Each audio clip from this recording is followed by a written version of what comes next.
Täna 100 aastat tagasi loodi Eesti kriminaalpolitsei. Me ei saa rääkida kõigest, mida ja kuidas kriminaalpolitseinikud oma töös teevad, kuid avame väikese osa kriminalistide tööst. Üldiselt on kriminalistika meetodid jäänud 100 aasta jooksul samaks, kuid loomulikult on ajaga muutunud paremaks need tehnoloogilised võimalused. Näiteks jälgede esiletoomisel on võimalik kasutada nii keemilisi kui digitaalseid meetodeid. Põrandal on silmaga mittenähtavad jalatseelid.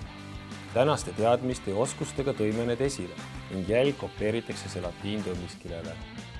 Pärast seda pildistatakse laueris jälg arvutisse ning laetakse fail eriprogrammi, mis tuvastab jalanuu mudeli.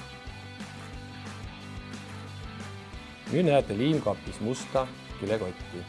Kapis tekkiva liimi ja destilleeritud vee aurustamise tagajärjel tulevad esile sõrmejäljed.